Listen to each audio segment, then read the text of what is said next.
Welcome back to the podcast. Sten Morgan here with Andy Traub. And today we're going to talk about why we're friends. We are. We are. I want to give credit where credit's due. You did come up with a title for the show. Thank you. We put a lot of thought in these. Probably maybe a little too much? No? No. Feedback on the show has been great. Yep. Other than the 2 anonymous 1-star reviews. You know who you are. Actually, you don't because you're not listening anymore. And if you do, why are you listening? You gave us a star. I really do appreciate 1-star reviews. I think they add legitimacy, especially when they're anonymous. I'm like, you're just jealous. That's right. So we're going to talk about Show Me Your Friends. You came up with the title. I love it.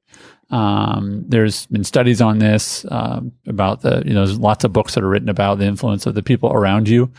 And at the core of this show, of our company, is the idea that we are better when we are around other people that are like-minded, sharing generously with them, and also receiving with humility their coaching and instruction. And that's not just you and I or your staff, but also other members. Yeah. So, and that study you mentioned, one recently came out of Harvard. And I've heard before, you're the combination of the 5 people you spend most of your time with. Yeah, that's pretty cliche at this point. Yeah, so I think it's important. Who do you spend time around? This study out of Harvard recently said up to 95% of the success or failure in your life is connected to the people you surround yourself with. And their studies are like, hey, it increases the likelihood by 20%. Like when I see 95%, pretty good chance. That's a little shocking to where you're like, okay, maybe I need to do a little audit again because it's not a small deal. This is a big deal.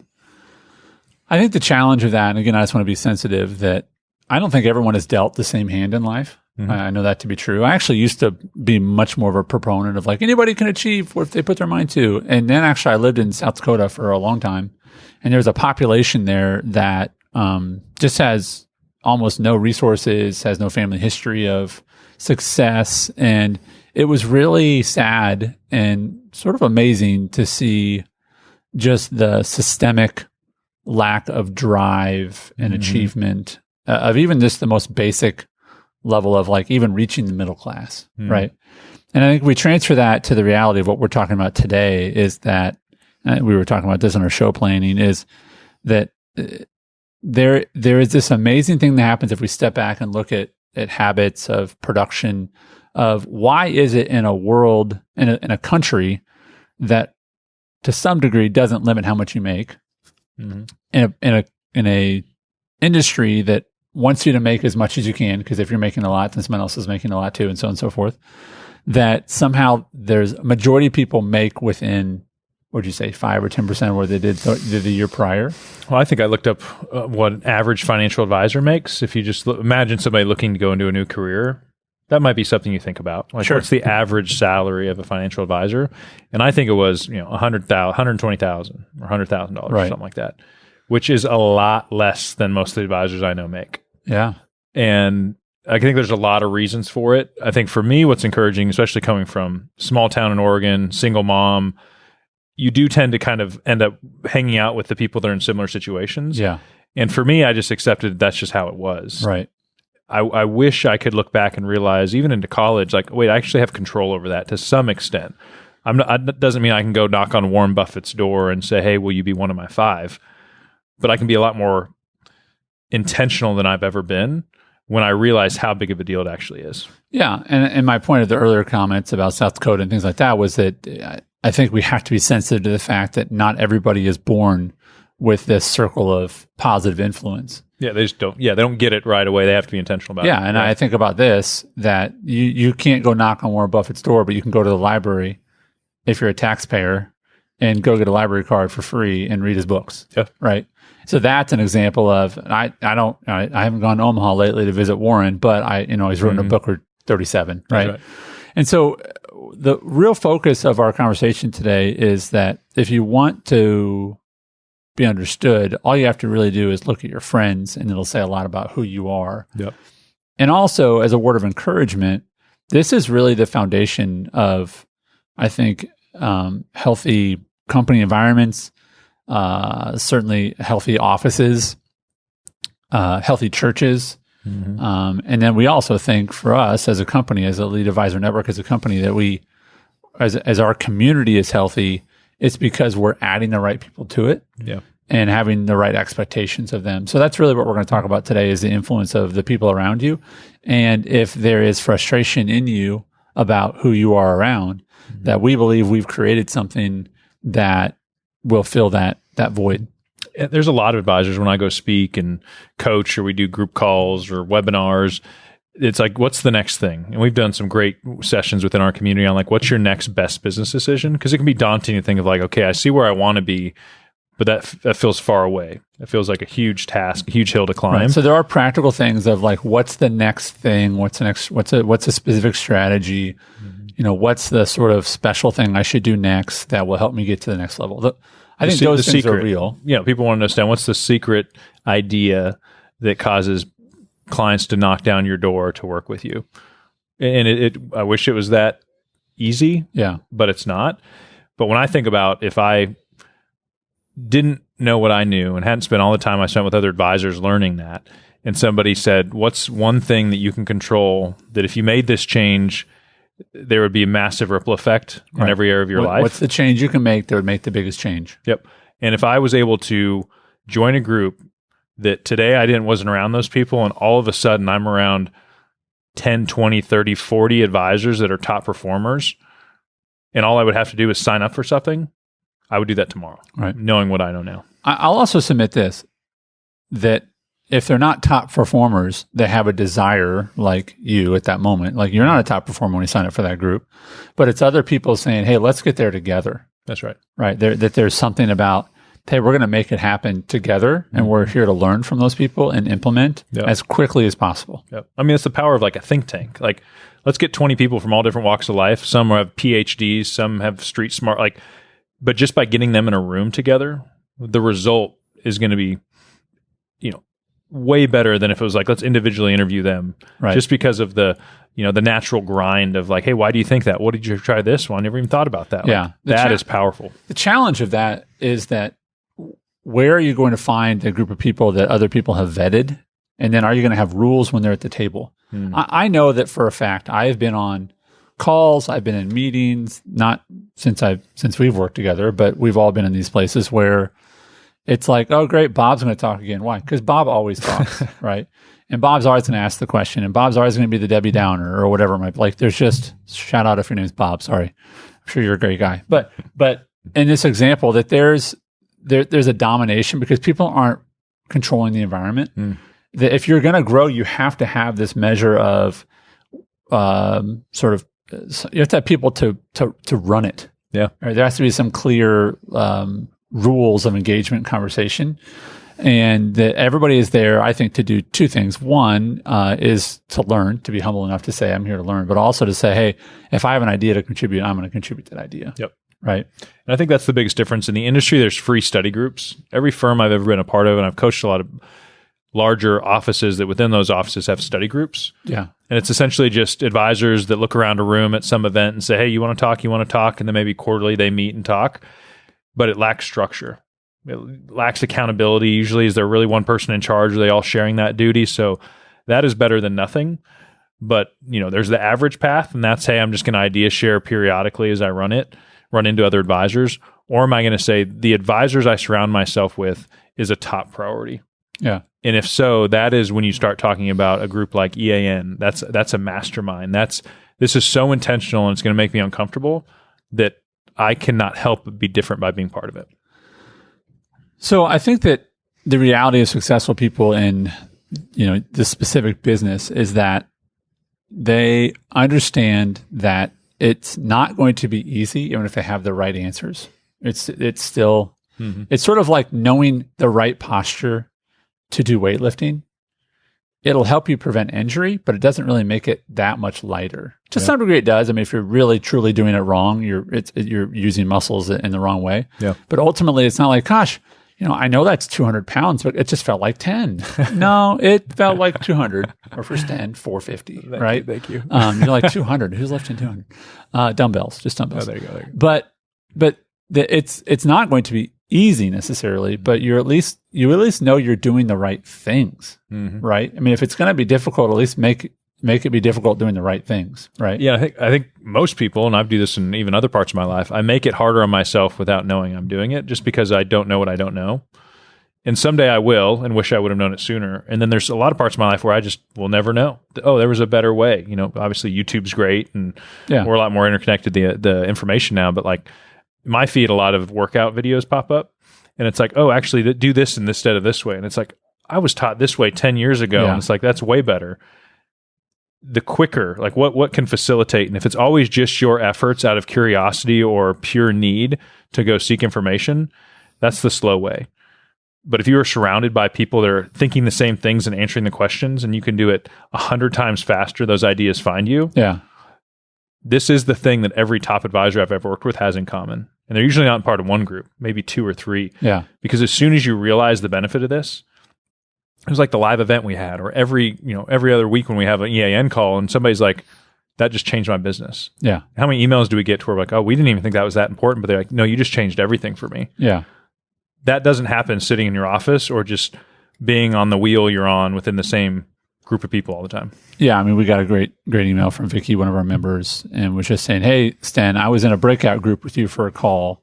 Because, when we're on a call with, 15, 20 people, we want to break it up, and, in that 2 or 3 groups. So there's, just a better chance for everybody to be heard. And as a facilitator, I want to be sensitive to that and run that efficiently. And Vicky ended up on a call with you, and I don't know what happened in that group because I was in a different group. Mm-hmm. And we usually go way off topic, and great things happen. I'm kidding. Hey, whatever works, man. That's right. I don't care. And Vicky took the time to write and say, hey, Stan, just want to thank you. And she CC'd me, and she said, Andy, I don't know, because I'm facilitating the call. I don't know if it was intentional to put me in Stan's group, but please put me in this group every time, which I will not do. But she was just saying it was really helpful, that one breakout session. Yep. I think about that. I think about there was someone at our event when we were working on the "What do you do" exercise. People, and the first person who said, "Hey, I'll tell you, I'll do my what do you do in front of 30 strangers." Like, dude, that's gutsy. Oh yeah, but their answer was better in like 5 minutes. It was 10 times better in 5 minutes because it was like wah, wah. Yeah. When they said it, I'm like, dude, that was bad, but thank you for being willing to share it. Now let's fix it. And what's amazing is that's a room full of business owner, risk-taking people that are in our business. He was the only volunteer that was willing to do it. And what's amazing is like everybody in there should have realized, well, no, I'll share mine. Like we should have had a line of like, because if I share mine, I'm leaving better. Yeah. And it's amazing how human nature is that. It's like, I'm going to sit here and wait for somebody else to do it. When it's like, no, like we should have this tenacity, this lack of patience for get me to that thing. And humility. I mean, just saying, let's assume mine sucks. And so I'm going to share it with everyone because I don't want it to be bad anymore. Yeah. Right? What's the worst that can happen?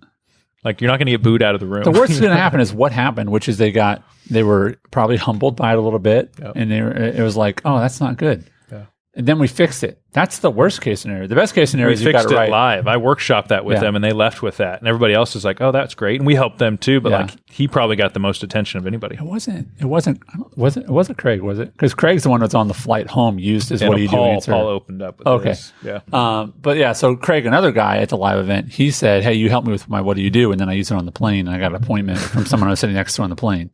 Right. That's a magical testimonial for an event when they get a client on the plane. Before it even lands. That's my home, you'll pay that's for my event. lack of sincerity testimonial voice. Before I even landed, it paid for itself. But that's actually a true testimonial. That is true. That happens. I just have to get in Craig's voice. So it doesn't sound like this. It's amazing. Anyway, hope you all enjoyed that. No more voiceovers, I promise. So the reality of successful people in this business is that they are intentional about surrounding themselves with people that are going to make them better in an efficient way. I'll also state this. We have 2 calls a month for EAN members. And people might be like, well, I'm just 2 calls. Mm-hmm. What I have found to be true in basically 15 years of moderating online groups is that there's a real problem when people generally meet weekly because they feel like the meeting is the work and the meeting's not the work. The meetings where you do the work so you can go then do the work. Yeah, that's when the aha happens or the conviction happens. Or the oh crap, I need to fix that happens, right? Yep. And so that's another reason is that we're very intentional about how often we have them, the kind of meetings we have. because it's not just stand on top of the mountain speaking down to the masses, go do this. You're laughing because you're humble, and I appreciate that. But it is workshopping. It is bring your ideas. It's bring your situation. That's where we're actually, because it's easy just to show up, right? It's easy just to show up and go, okay, that was a good call. But it's like, no, we're going to, and we call on people. Mm-hmm. We don't say who wants to talk. We say this. Yep. And people appreciate that. What's also easy is showing up enough to have your to-do list full and then saying, I think I'm good for a while. What's amazing about community is it's the constant accountability and awareness building, because the thing that you heard a month ago that you've all of a sudden stopped everything to work on, you're missing out on the next thing. And so what happens with good community, whatever you're in, it's like a good church community group or something. It's not like, man, I went to the group and I'm fired up, like I'm good for 6 months. Right. It's like, no, you need to go back. Because it's great that you've hit some new tier, but like, what's next? Like, what level of awareness or what new idea? Like, what are you prepared for? And we've had people in our community say, hey, this has been great. I got a bunch to work on. I'm happy. And I'm like, you missed the whole point. You didn't join the community or group to get a little shot in the arm to then say, hey, I got a bunch more busy work to work on. Right. Because what if you're not doing it right? And now you're doing it in a vacuum again. Like you got lonely again. You shouldn't be. Community is important that it's constant and consistent, because you're like, okay, well, I'm trying it this way. No, don't do it that way. Because the way you're thinking of doing it may be better than what you had on your own. But what if there's a way that's 5 times better than that? Yeah. And you'll lose that if you just abandon community and go, and retreat away to the island that a lot of us can be on as entrepreneurs and financial advisors, where it's like, the point is, as soon as you recognize the value of it, you should be ready to be around it as much as possible. Another element that I think people miss out on is the fact that there's someone listening to us right now that you have something that would add. There's a lot of people listening right now that have things that that would add value to our community. I mean, again, it is, you have to be ready to learn and you have to be ready to contribute. And when those two things happen, there's this sort of equilibrium that happens where it's like, okay, we're all here to help each other and to be humble enough to learn from each other. And that's a great environment. And frankly, this is just a very isolating, I know we said it before, we'll say it again. It's fascinating how many people do almost the same thing, and yet most of them also feel alone most of the time. That's right. And you can be alone and around people. Like, you may think like, oh, I got 3 or 4 people in my office that we work together. Like, if you're all doing the same thing, like you're still alone from an awareness idea standpoint. Yeah. Like it's a little more deceiving because you're like, I have people around me, but you're still isolated from knowledge and awareness and leveling up. Yeah. You have to get out of that. You need external. EAN's great because it's advisors from around the country, from a bunch of different firms, bringing all the best ideas. And that's why we started, is because I couldn't find it. I was like, I want it. I love those calls. And I remember I was watching a video the other day by Jordan Peterson. He was talking about the measure of a great friendship. And one of the things he said was that most people think a measure of a great friendship is someone who can be there for you when you're down, when you need help. Mm-hmm. And he said, a more unique and he said, accurate measure of a friendship is, can someone be there for you to help you celebrate? Nice. Which is really interesting, because what I would submit to you who are listening to me or watching us on YouTube is, not when's the last time, but the last time you had something go really well in your business, did you have anybody you could call and just go, bro, I just totally did this, and it's like, it was huge, and it's going to help them. It was perfect for them, but man, it's going to be great for me and my business. Yep. Oh my gosh, I just got this opportunity with this company. They're going to bring me in, and I get to speak in front of 50 of my ideal clients. Like, the last time you had something awesome, did you have anyone you could call that would be like, that is awesome, and didn't also then say, aren't you lucky? Or I wish, because you get this, right? You can get these people, they're happy for you, but they're like, must be nice. Yep. Oh, yeah. Like, we do this. We tell people, tell us when something goes well, we will celebrate with you. Because what gets celebrated gets repeated too. And I think as competitive entrepreneurs, and this is me at times, it's like, oh, that was great. Like, I'm self-motivated enough, but there is something of human nature that it's like, that was fun, that was exciting. Like, that, we need to reinforce that kind of stuff. And a lot of times it's great if others can help us do that.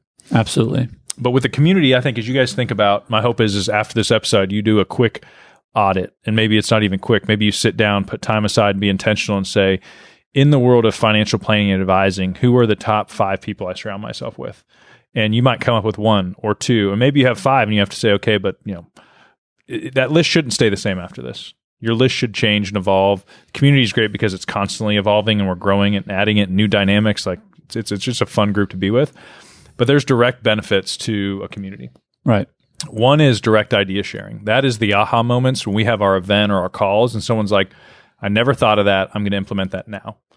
And maybe you would have found it on your own and bumped into it years from now, but the fact you had it much sooner, the compounding impact of that on your business is massive.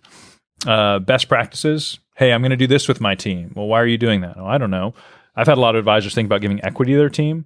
And as soon as I say, hey, equity is okay, but it's complicated. What if you just paid them more? What if you bonus them in some way off some metrics? And every time I've had that conversation with an advisor, like, that makes complete sense. Yeah. Like, I'm going to do that. What road would they have maybe gone down that would have been so frustrating and complicated, and they would have tried to undo it versus like, hey, I actually know a bunch of advisors that have tried that and it hasn't gone well. Think about that. And then even just tools. I mean, that's something you talk a lot about. Yeah, we talk a lot about tools, and part of it is, hey, I use this. How do you use that? I mean, there's a gentleman in our community, and he uses Precise FP, which is a software that many advisors use. And he was showing us how he used it, and they were like, "Oh, we use it. We didn't even know that was part of it." That's right. And he's like, "What do you use it for?" He's like, "We use it for this." He goes, "Oh, I knew that existed, but I've never used it for that." Yep. And again, it's just the idea sharing of saying, oh, even for the same tool, people are using it differently. Yep. Right. And it's not that you have to use this tool. We're pretty tool agnostic. We're like, whatever you want to do, the one that works. Right. Yep. But it is saying, hey, what are some best practices for that specific tool? Or is there a tool that does that? We were on a call, I think 2 weeks ago now, and someone was like, gosh, I wish I could do that. And they're like, oh yeah, there's a tool that does that. Like, oh, okay. You just solved this problem I've been talking about for 6 months in 20 seconds. That's right. And you're like, yeah, someone made that. Like, how much does it cost? $500. Oh, I'm in. Yeah. All day long. Yep. All day long. So the indirect benefits obviously are this community. Mm-hmm. I mean, I think that these are the non-quantifiable things. I've heard it said that people come for content, but they stay for community. Mm-hmm. You come because you want a specific problem solved. Then you realize, like, I appreciate that they help me with these specific things, but I also just like knowing that every other week I get to be around really kind, like-hearted, hardworking, generous people. Yep. Right. But it's really like that osmosis. If you think about what's another, like if you said, I want to eat healthy, and all of a sudden you start hanging out with people that make their own food each week at home and eat healthy, even if you don't all of a sudden become the leader of that group, just by being around those people, guarantee your diet's going to improve. Or I like to exercise, but I just can't get to the gym. What if you start hanging out with people that went to the gym a lot? Like, I don't know if it's going to improve by 10, 50, or 100%, but just by the choice of I'm going to choose to be around people that are like-minded, immediate benefit. And I would also submit, if you feel like, man, I struggle, if you're saying to yourself, well, I want to work out more, I'm not very good at it. Like, if you find someone else who has the exact same struggle, it will get better. Yeah. Like, it's not that you go, I need to go find the perfect person. Like, maybe you need to go also find someone else that says, like, I struggle with that too. Yeah. Let's help each other. Yeah. We're all trying to answer the same question, and we'll get there faster together. And there was that horse stat you mentioned the other day. Yeah. And it's it's fun when you like have these things. Like, I think that's true. And you're like, oh yeah, they did a study on that. Yeah. It wasn't just some story that somebody wrote in an inspirational leadership book, but it really is the multiplication of teamwork. And it's the idea that, and this is sort of the average horse they were measuring could pull around 6,000 pounds by themselves. Mm-hmm. And so you put two horses next to each other and you would assume, great, 12,000 pounds. Mm-hmm. But the reality is these studies have shown it's really 18 to 24,000.